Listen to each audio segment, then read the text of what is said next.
Hey guys, it is Teacher here, and today I will be showing you how you can toggle a waypoint rune using redstone automation and phase blocks to seamlessly retract that waypoint into the ground and give you some more floor space. Particularly useful for stopping people from getting into your base. Uses only redstone activation, phase blocks and pistons. The reason I'm putting this in is that because I'm building an entrance hole to the Rune lab, and because it's something that I'm actually building, not testing with for these videos, I'll be doing it entirely without creative mode. The first thing you have to do is to dig the pit beneath the waypoint. It has to be at least 7 deep and quite large. And about on layer 3 of that, I will put in a layer of sticky pistons which will raise and lower the waypoint rune. Controlled by redstone as below. Pretty much the same technique used there as when I raised those teleport runes up into the sky in one of my earlier tutorials. So nothing particularly new there, just that we're using it with waypoints instead of teleport runes.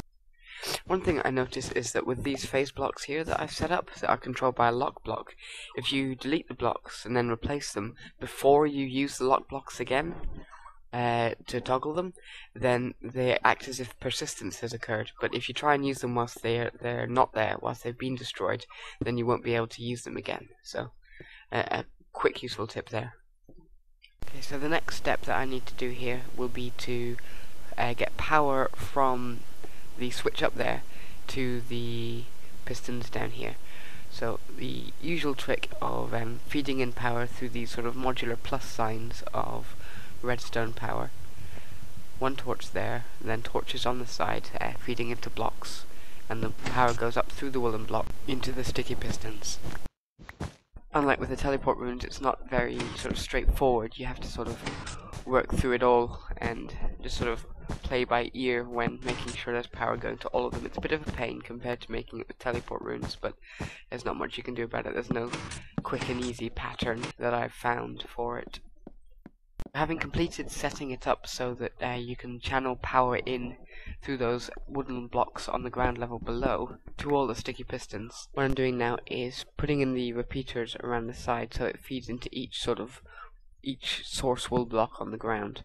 Now a couple of do's and don'ts that I reminded myself of during this the hard way, and the important thing to do is to make sure that you're not getting power out of a woolen block and back into the circuit in a way that's going to cause an infinite loop of power, because then you won't be able to shut off your pistons at all, which is a real pain and took me a lot of time getting this right when I did it. Basically I found that the easiest way to, as a general rule, to avoid this is to make sure that redstone wire never directly passes adjacent to a woolen block, and only ever goes near a woolen block via a redstone repeater, and that the redstone repeaters only ever come in from the outside pointing inwards and don't feed from one wool block to another directly. So here you can see me spending a fair amount of time trying to catch some of these repeating loops and getting rid of them. You can see where they've occurred because there's a connection to a woolen block itself in the wire. Instead of being a straight line, it's either a T shape or a plus shape depending. So in the various cases I've tried to either extend it outwards or make it go down vertically one layer just so that it skips past the woolen block and doesn't feed power back into it, but still continues on its path.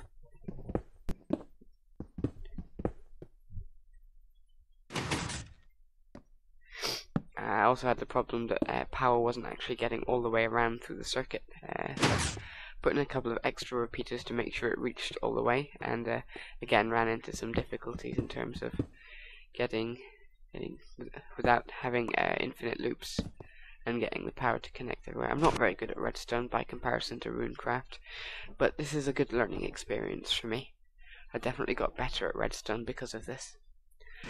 So there we go, all the pistons are powered and being controlled by the switch successfully. I've got no automation on it controlling the phase block yet, so I'm still doing that by right clicking the center block, the lock block being used to control that.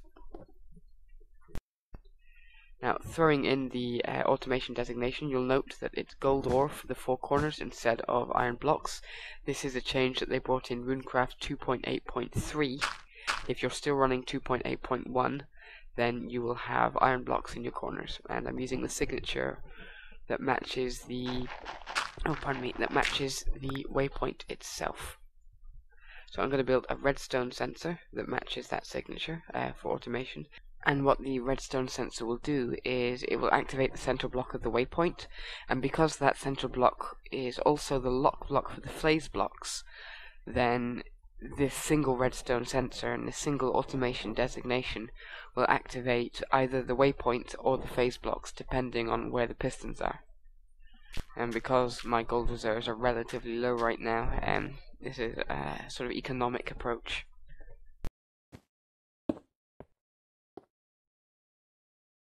So now I have my redstone sensor. I need to concentrate on getting power into the 4 arms of it at the right times. And the first of these that I'm going to concentrate is what I refer to as the flicker, which is the bit which activates the waypoint rune after the phase blocks have turned off and after the pistons have extended. And the way I do that is to use the center block twice in short succession, the first of which activates the waypoint and turns on the phase blocks, and the second time turns the phase blocks off again.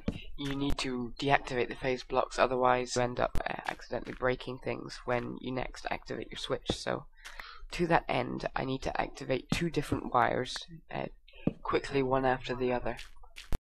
Using repeaters, I'm going to feed power directly into one of the arms with a delay of 4, so that it happens after the last one, and then feed the second arm slightly afterwards. And you notice the blocks flicker there on the side. You can see that the waypoint is now accepted automatically by the redstone.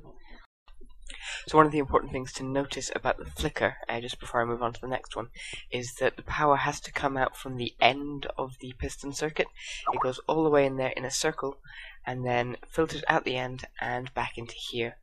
It has to happen at the end, otherwise you'll end up with conflicts with your phase blocks and your pistons. And so the next step is to control the activation and disabling of the phase blocks before the pistons move up and after the pistons move down.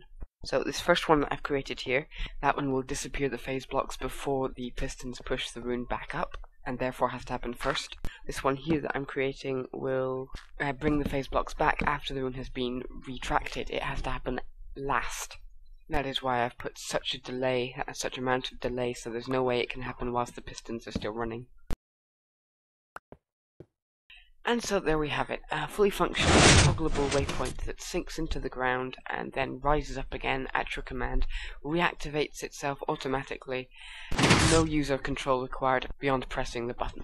Thank you guys for watching. I hope you enjoyed that. If you particularly liked it and want to see more like this sort of thing, do subscribe and drop any comments or feedback in the comment section below. Thank you guys for watching. I hope to see you in a future video.